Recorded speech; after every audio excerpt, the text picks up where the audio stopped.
The broadcast is now starting. All attendees are in listen-only mode. Good morning and welcome. Before we get started, we want to do a quick sound check to make sure that our audio is working okay. So if you can hear me talking, you can raise your hand and that lets me know that you can hear me.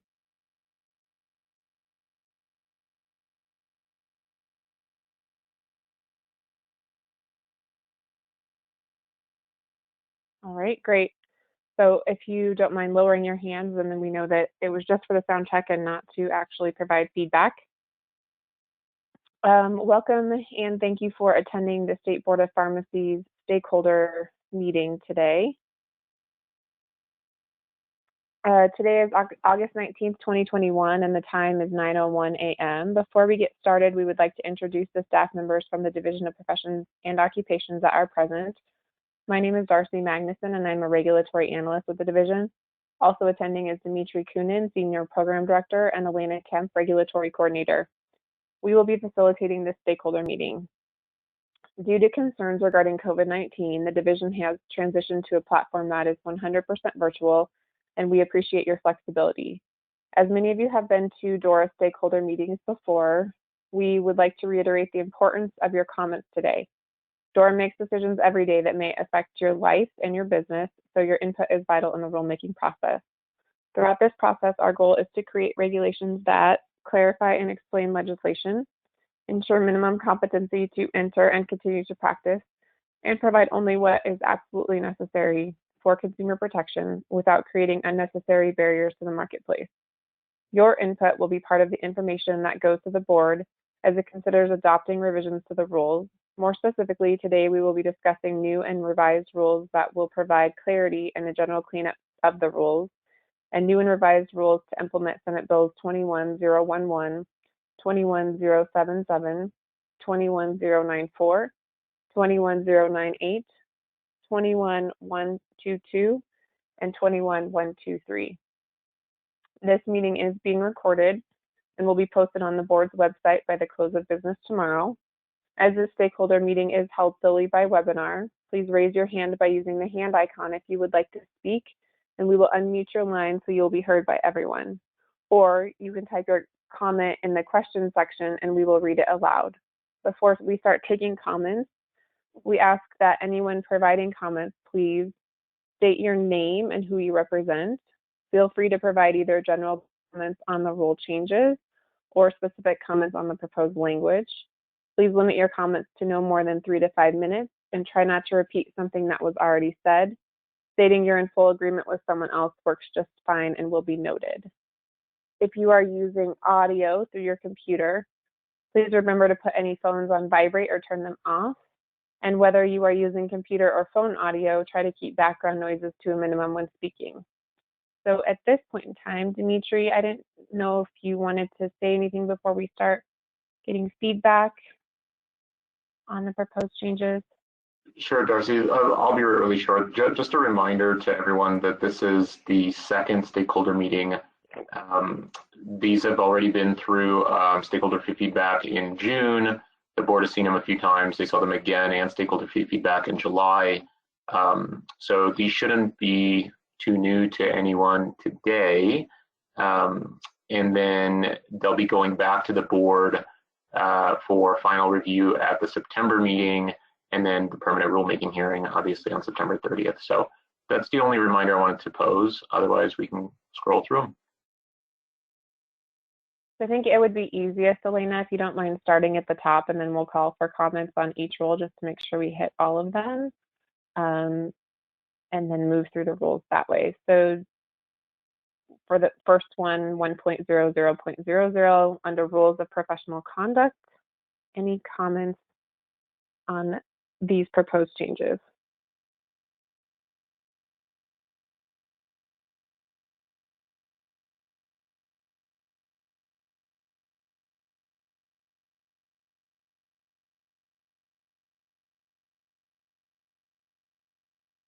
Okay, I don't see anyone. Actually, Jonathan Trenery, sorry. Jonathan Trenery, we should be able to hear you. Yeah, thank you.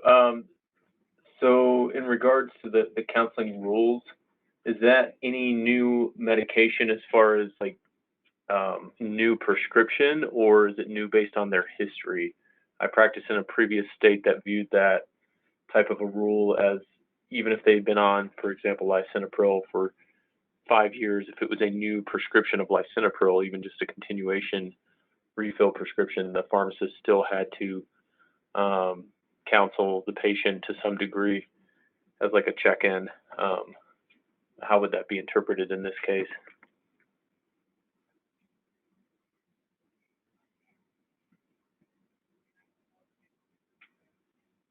Dimitri, do you want to respond to that, or do you want us to add that as a note for the board's consideration?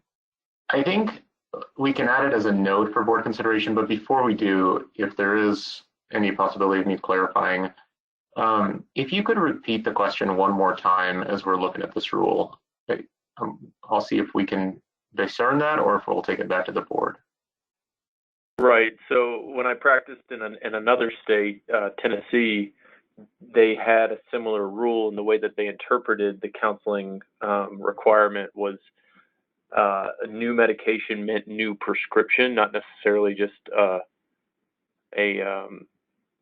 brand new medication to the patient's regimen. So if somebody had been on lisinopril previously for even years, if it was a new prescription order based on a refill or a new doctor's visit or whatever, you still had to provide counseling to the patient, some kind of there was no specifics on what kind of counseling. It was normally just checking in on how their therapy was going, but you still had to do that. Otherwise, the board would cite you. So like you're talking about like a newly authorized refill. Correct. Is that new medication being brand new? The patient's never been on it, because that could be with antibiotics. Maybe they were on Bactrim 3 months ago. So do you still have to counsel on Bactrim today, or there could be some vagueness, I guess, to that, or is it every single new prescription, or just some clarity? Sure, I think we can take that comment back. So ultimately, and just to paraphrase, it's a question of, look, the understanding is a new prescription is a new prescription. You've never been on lisinopril, then there's mandatory counseling. However, if it's a newly authorized, right, let's say a patient's been on it for 2 years and they just got a reauthorization for another year of refills, is that fall into the category of new and therefore needs to be counseled? Or they were on a course of antibiotics 6 months ago and now they're on it again. Is that, again, considered new and they need to be counseled on it or not? Is that correct? Correct. Yep, that's what I'm asking. Thank you. Yeah, I'm going to double check the statute from the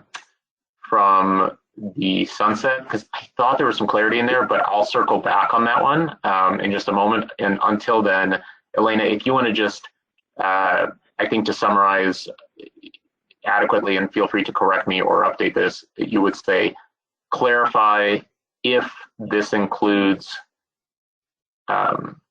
newly authorized / reauthorized medications like refills and or medications patients have been on for acute care in recent months. Is that fair?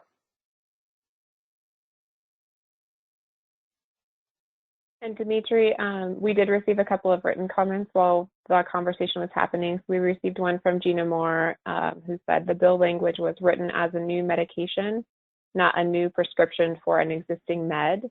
And then Emily Zadvorny said this is why it is new therapy, meaning not new prescription numbers generated by a system. I think that helps clarify. Then are there parameters then on what, again, like the antibiotic example, I guess, is the one that's in the gray area between those two different extremes.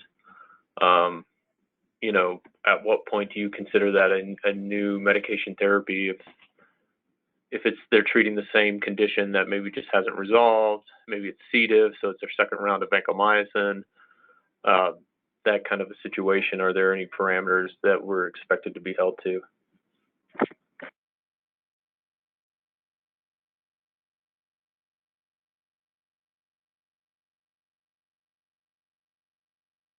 Okay. All right. Anyone else have any comments on this proposed new language?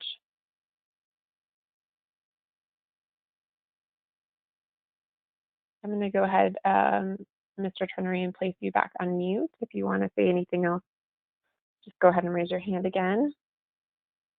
I think we can move on, Elena.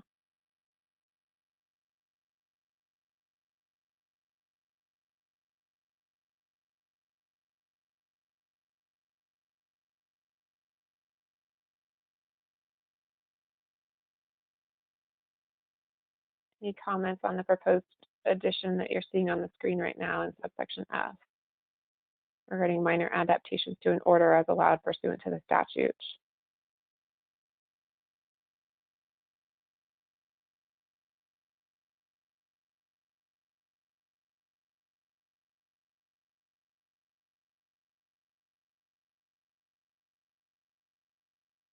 I'm not seeing any. I think we can move on.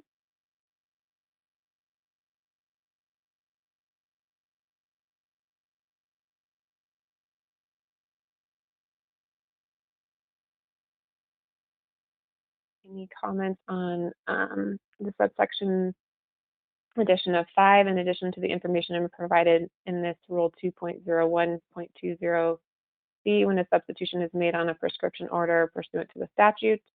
The dispensing pharmacist shall clearly document the prescription was intentionally substituted within the same therapeutic drug class by writing the words intentional therapeutic drug class substitution on the date the substitution occurred.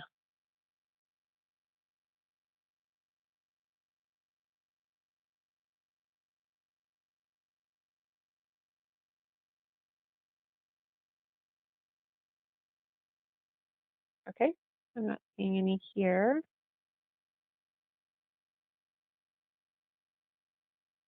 Moving on to Rule 3, dispensing.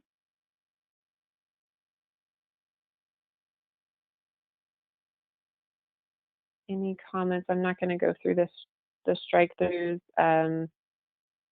Any comments on what's showing on the screen now?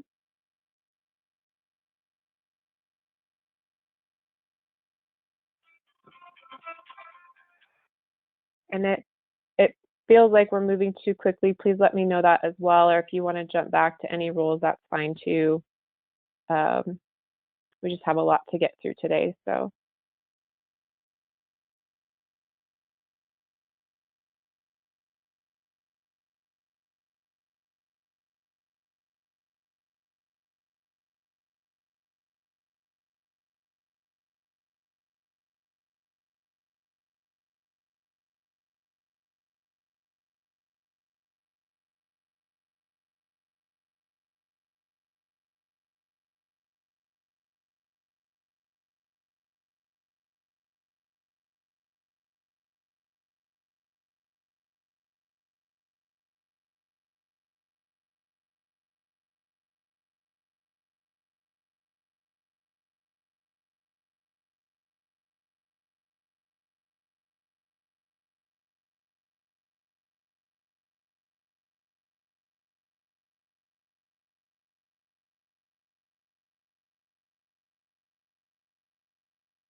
The proposed change under filling of automatic, I believe that was cassettes. Any comments here?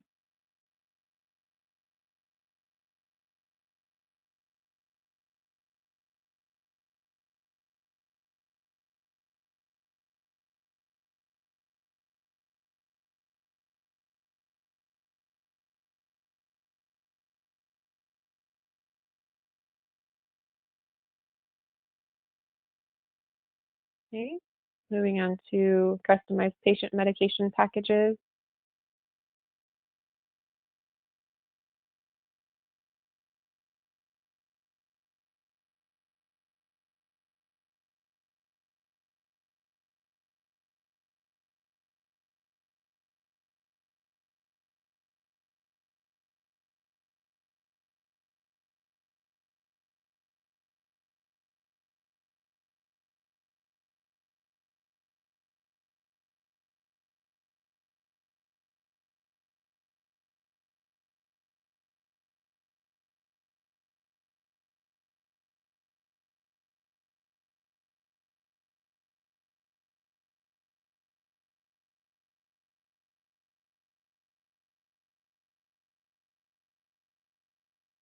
Under outlets, definitions and the proposed addition there. Any comments? For non-resident 503 outsourcing facility, risk-based assessment, or third-party logistics provider in those definitions.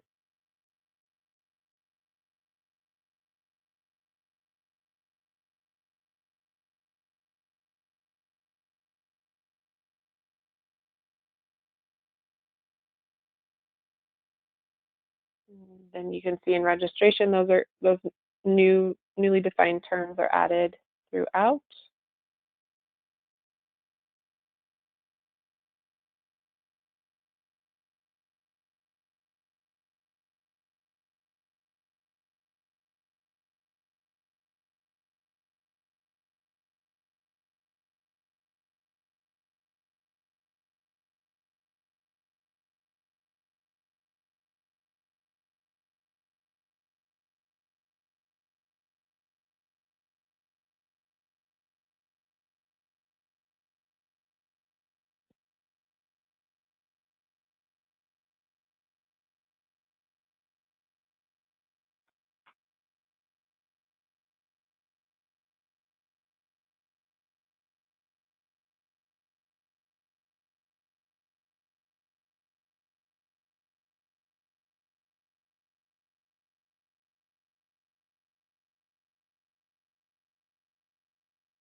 Okay, moving on to Rule 7 and the proposed changes, pharmacist manager responsibility and the subsections therein.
Okay, Rule 14, other outlets.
Okay, Rule 15, wholesalers.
Rule 17, collaborative pharmacy practice.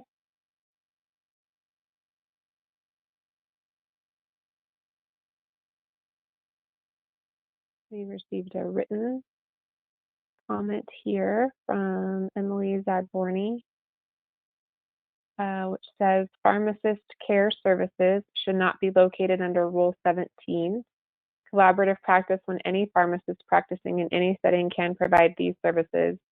This new term originates as a new definition, 35.5, in statute passed in Senate Bill 21094.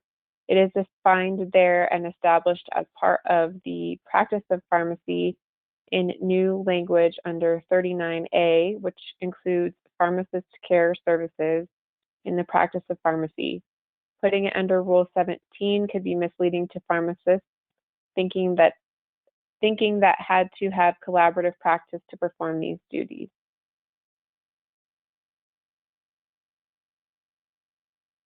Emily, that's good feedback. We'll take it to the board. Do you have a recommendation of where it could or should be, either in addition to or instead of?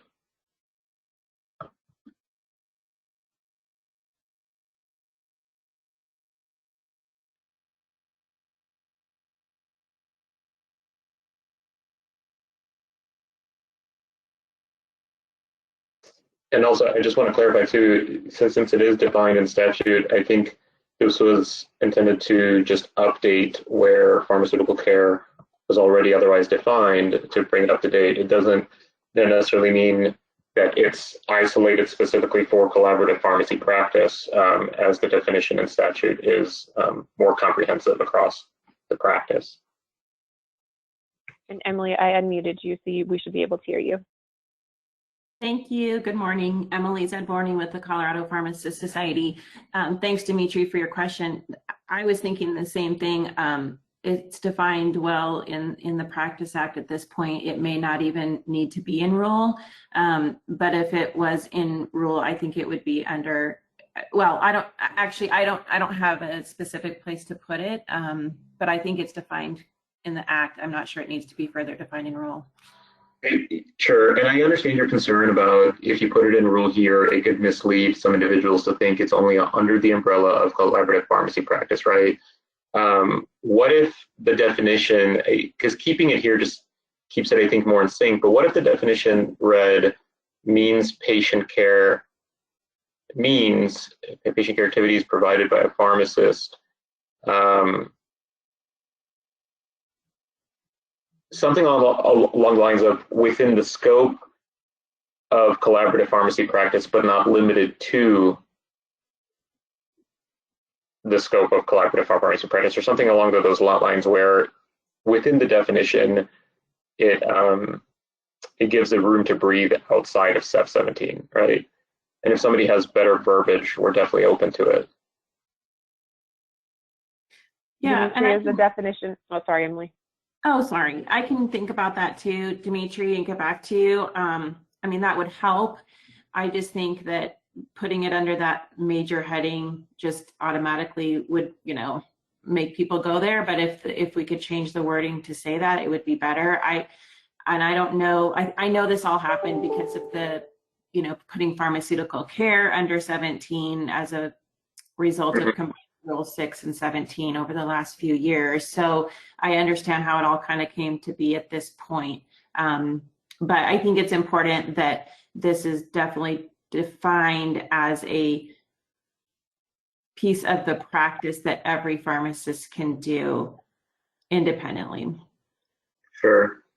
What about, so give it some thought. If you think of something, just shoot over a note or let us know. There's also the second sentence there, right? The pharmacist care services includes efforts to prevent, detect, and resolve medication-related problems. Maybe it's within the scope of collaborative pharmacy practice, but not limited specifically to Rule 17.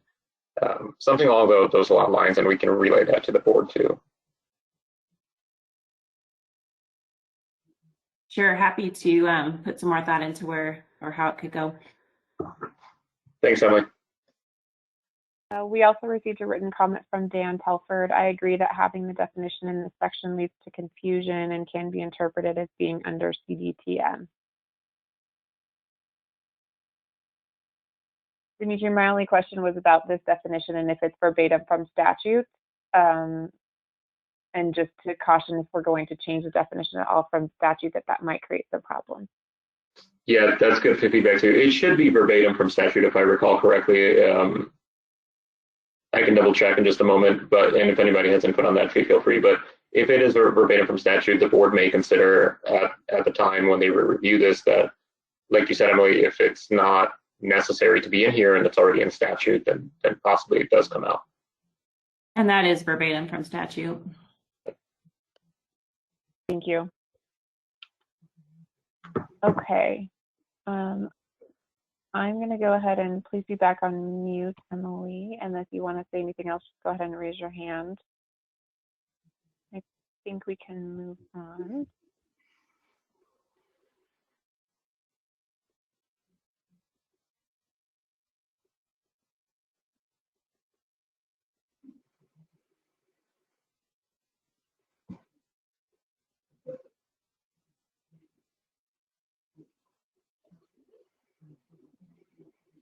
Okay, Rule 21, compounding.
Rule 23, the electronic prescription monitoring program.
Okay, Rule 29, pharmacy technicians.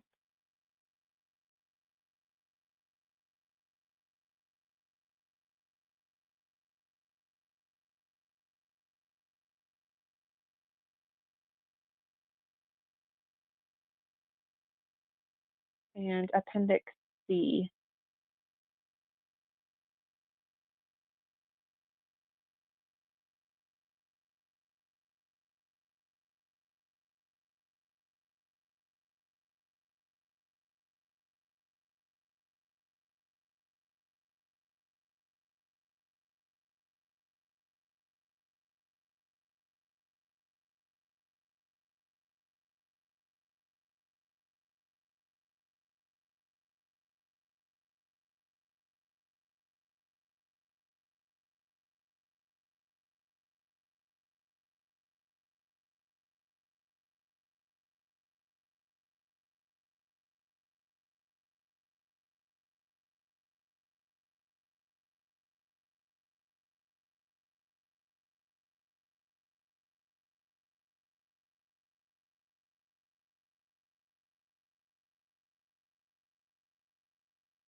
And that takes us to the end. So we'll do one last call in case anyone didn't get a chance to provide stakeholder comments while we walked through each of the rules with the proposed changes before we wrap up the meeting and talk about the next steps, although Dimitri kind of went through that earlier.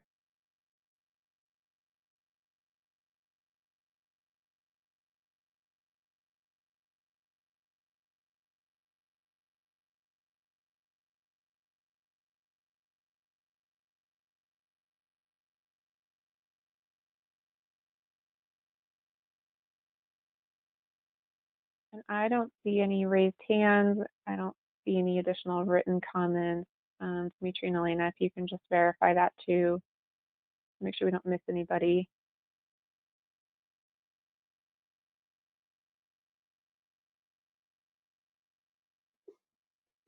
That's correct, Darcy. This is Elena.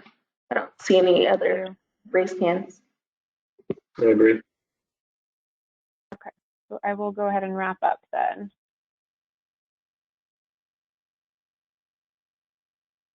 Thank you again for participating in today's meeting. All comments and recommendations will be provided to the board for review and consideration before the board deliberates on the final version of the rules at the permanent rulemaking hearing, which is tentatively scheduled for September 30th, 2021. Please remember that stakeholders are given an opportunity to testify before the board at the permanent rulemaking hearing before the board deliberates on the proposed changes. We do encourage and welcome any written comments to be submitted, and the email address that's included on the notice for today's meeting is where to send those, and that's Dora_DPO_rulemaking@state.co.us. One other reminder, you can always find all of the rulemaking information on the board's website in a couple of places. One place is under the Public Notices tab. That's where you can find the notice for all meetings and rulemaking hearings, as well as the updated draft version of the rules, the login information for the webinars, and stakeholder comments. You can also find the information on the board's public calendar. If you expand access to that, you can see the notice, the draft rules, and we do include the bill language in there as well.